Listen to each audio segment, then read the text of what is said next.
خالد ایک امتحان کے سلسلے میں چند دنوں کے لیے کسی دوسرے شہر گیا تھا۔ قریبی مسجد میں نماز فجر ادا کرنے کے بعد وہ حسب معمول سورہ یاسین پڑھنے کے لیے بیٹھ گیا۔ یہ اس کا برسوں پرانا معمول تھا کہ نماز فجر سے فارغ ہو کر مسجد ہی میں سورہ یاسین پڑھ لیتا تھا، کیونکہ اس نے بہت پہلے ایک بار امام صاحب سے سنا تھا، جو کہ حدیث کا مفہوم تھا کہ جو دن کے شروع میں ایک بار سورہ یاسین پڑھ لے، اللہ تعالیٰ اس کے دن بھر کے کام پورے فرما دیتے ہیں۔ اس نے قرآن پاک کھول کر 22واں پارہ نکالا اور سورہ یاسین کی تلاوت شروع کر دی۔ وہ پہلا صفحہ پڑھ کر پلٹنے لگا تو بے اختیار اس کی توجہ صفحے کے نچلے دائیں کونے کی طرف مبذول ہو گئی۔ اسے صفحہ پلٹنے والی جگہ باقی صفحات کی بنسبت بہت میلی نظر آئی۔ میل کے ساتھ صفحے کا وہ حصہ کافی بوسیدہ بھی محسوس ہوا۔ اسے اچھا محسوس نہیں ہوا۔ اس نے قرآن پاک کا وہ نسخہ بند کر کے واپس رکھا اور ایک اور قرآن پاک لے کر سورہ یاسین نکال لی۔ اب تو اسے اور بھی زیادہ تعجب بلکہ دکھ ہوا، کیونکہ اس نسخے میں بھی سورہ یاسین کے صفحوں کے کونے نہ صرف میلے تھے بلکہ 2 جگہوں سے شہید بھی ہو چکے تھے اور 2 کونے تقریباً شہید ہونے کے قریب تھے۔ اس نے مزید نسخے دیکھنے کی کوشش نہیں کی اور اسی میں سورہ یاسین پڑھنا شروع کر دی، لیکن یہ خیال اس کے ذہن سے چپک کر رہ گیا کہ آخر یہ میل آیا کہاں سے۔ تلاوت کے دوران میں اس نے ایک بار صفحہ پلٹا تو اچانک اس کے ذہن میں جھماکا سا ہوا۔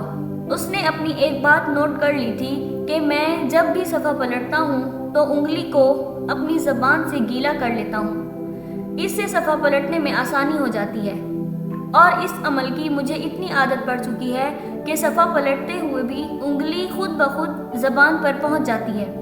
تو کیا صفحات کے یہ کونے اسی عمل سے میلے ہوئے ہیں؟ وہ زیر لب بڑبڑایا۔ پھر اسے ایک اور خیال آیا۔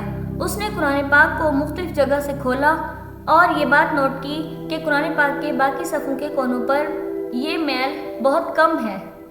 اب اسے اندازہ ہوا کہ سورہ یاسین کی تلاوت زیادہ کی جاتی ہے، اس لیے ان صفحوں پر باقی صفحوں کے مقابلے میں زیادہ میل ہے اور ان کے کونے شہید بھی ہو رہے ہیں۔ اور یہ میل کہاں سے آتا ہے؟ اس سوال کا جواب اسے اب مل چکا تھا۔ جو عادت مجھے ہے وہی اور بہت سے لوگوں کو بھی ہے، جس کی وجہ سے صفحات کے کونے بوسیدہ ہو چکے ہیں۔ اس نے سوچا کہ ہماری اس عادت کی وجہ سے صفحے کتنے بدنما نظر آ رہے ہیں۔ قرآن پاک کے صفحے تو دیدہ زیب اور خوشنما ہونے چاہیے کہ یہ رب العزت کا کلام ہے۔ ابھی چند دن پہلے اس نے کسی جگہ پیارے رسول صلی اللہ علیہ وآلہ وسلم کے ارشاد پاک کا مفہوم پڑھا تھا کہ اللہ تعالیٰ پسند نہیں فرماتے کہ ہم میلے کچیلے لباس میں رہیں۔ تو کیا اللہ تعالیٰ یہ پسند فرمائیں گے کہ ہم لوگ ان کے مقدس کلام کو میلے کچیلے صفحوں کا لباس پہنائے رکھیں؟ پھر سورہ یاسین تو قرآن پاک کا دل ہے۔ ہم اپنے اس عمل سے قرآن پاک کے دل کو کتنا میلا کر رہے ہیں۔ اس نے دل ہی دل میں عہد کیا کہ آئندہ کم از کم میں یہ عمل نہیں دہراؤں گا، تاکہ میری وجہ سے قرآن پاک کے صفحے داغدار نظر نہ آئیں۔ لیکن پھر صفحہ پلٹنے میں جو مشکل پیش آئے گی، اس کا کیا علاج کیا جائے؟ اس نے سوچا، مگر اس کا کوئی حل اسے سمجھ میں نہیں آیا۔ وہ اپنے شہر میں واپس آ کر اس سوال کے جواب کی تلاش میں اپنے کلاس ٹیچر سر اکرام کے پاس جا پہنچا، جو عقل سلیم کے مالک تھے اور بہت نیک دل شخص تھے اور حتی الامکان سب کے مسائل سن کر بہت اچھا مشورہ دیا کرتے تھے۔ خالد ان کے پاس پہنچا تو اس نے دیکھا کہ سر اکرام ایک امتحانی پرچہ جانچ رہے ہیں اور جب صفحہ پلٹتے ہیں تو اپنی انگلیاں ایک گول ڈبیا میں رکھتے ہیں جس میں گیلا فوم موجود ہے۔ اس طرح انگلی کی نمی انہیں صفحہ پلٹنے میں مدد دیتی ہے۔ اس نے سلام کرنے کے بعد ان سے پوچھا، سر یہ آپ کس چیز سے اپنی انگلی گیلی کر رہے ہیں؟ یہ واٹر بینک ہے بیٹا۔ سر اکرام نے اس کے تجسس بھرے سوال کا جواب دیا۔ یہ تو بڑے کام کی چیز ہے سر، یہ کہاں سے ملتا ہے؟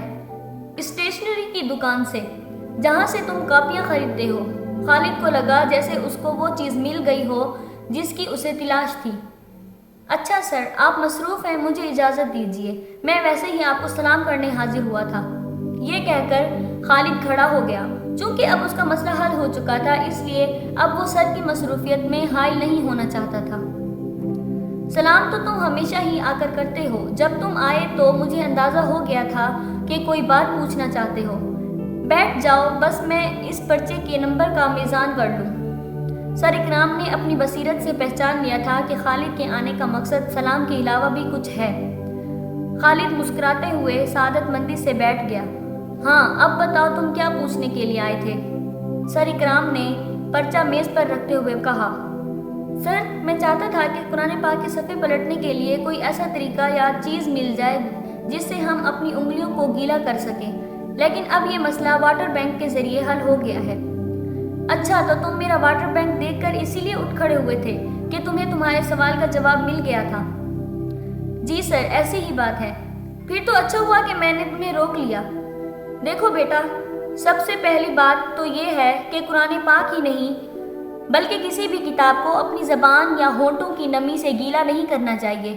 اگر تم غور کرو تو جس چیز کو ہم نمی کہہ رہے ہیں وہ دراصل تھوک ہے۔ کسی بھی مقدس کتاب کو اپنا تھوک لگانا اس کی بے ادبی بلکہ بے حرمتی ہے۔ پھر یہ کہ تھوک لگانے سے ہمارے جراثیم دوسروں تک اور دوسروں کے جراثیم ہم تک بآسانی پہنچ سکتے ہیں۔ اس طرح بیماریاں پھیلنے کا خطرہ بڑھ جاتا ہے۔ ایک سے زیادہ طریقوں میں علاج کے طور پر تھوک ٹیسٹ کر کے بیماریوں کی تشخیص کی جاتی ہے۔ اس کا صاف مطلب یہ ہے کہ تھوک میں بیماری کے جراثیم ہو سکتے ہیں، لہٰذا کسی بھی کتاب کے صفحات کو تھوک سے نم نہیں کرنا چاہیے۔ اب رہی بات واٹر بینک کی، تو واٹر بینک بھی اس مسئلے کا حل نہیں ہے۔ یہ پرچے جانچنے اور نوٹ گننے کے لیے تو بہت اچھا ہے، لیکن بات وہی ہے کہ قرآن پاک کے صفحے پر جب اتنی نمی لگے تو ان کو نقصان ہوگا اور جلد بوسیدہ ہو جائیں گے۔ لیکن سر، پھر اس مسئلے کا کیا حل ہے؟ اس نے جلدی سے پوچھا۔ دیکھو بیٹا، گرمیوں کے موسم میں تو ہمیں کسی قسم کی نمی کی ضرورت نہیں پڑے گی۔ ہمارے ہاتھ اور انگلیوں میں اتنی نمی ضرور موجود ہوتی ہے کہ ہم صفحہ پلٹ سکیں۔ البتہ سردیوں اور خزاں کے موسم میں چونکہ ہماری انگلیاں خشک ہو جاتی ہیں، اسی لیے ہمیں صفحہ پلٹنے میں مشکل پیش آتی ہے۔ جی سر، پھر اس موسم میں کیا کیا جائے؟ دیکھو بیٹا، سردیوں کا موسم گرمیوں کے مقابلے میں مختصر ہوتا ہے، اس لیے ہمیں چند مہینے ہی یہ مشکل برداشت کرنا پڑتی ہے۔ سردیوں میں جب صفحے کی آخری 5-6 سطروں کی تلاوت باقی رہ جائے تو دائیں یا بائیں ہاتھ کی انگلیوں سے صفحہ پلٹنے کی کوشش شروع کر دینی چاہیے۔ جب تک ہم آخری سطر تک پہنچیں گے، صفحے کا کنٹرول ہمارے ہاتھ میں آ چکا ہوگا اور ہم آرام سے صفحہ پلٹ لیں گے۔ انگلی گیلی کرنے کی ضرورت ہی پیش نہیں آئے گی۔ اس طرح قرآن پاک کے صفحے صاف ستھرے اور اجلے نظر آئیں گے۔ صفائی کے ساتھ ساتھ ایک اور چیز جو ہمیں قرآن پاک کو اجلا رکھنے کی ترغیب دیتی ہے وہ اس پاک کلام کا ادب ہے۔ جیسے کہ کسی شاعر نے کہا کہ ادب پہلا کرینہ ہے محبت کے کرینوں میں۔ اللہ تعالیٰ سے محبت کا تقاضا ہے کہ اس کے مقدس کلام کا ادب اور احترام کیا جائے۔ بہت بہت شکریہ سر، واقعی میں اگر آپ کو پوری بات نہ بتاتا اور صرف واٹر بینک کو دیکھ کر ہی چلا جاتا تو مجھے اس مسئلے کا نامکمل اور ناقص حل ملتا۔ اب میں یقیناً قرآن پاک کے صفحات کو بغیر گیلا کیے آرام سے پلٹ سکوں گا۔ خالد کا سر اکرام کے احترام میں جھک گیا۔ انہوں نے اسے اللہ کے مقدس کلام کے ادب اور اکرام کا کرینہ سکھا دیا تھا۔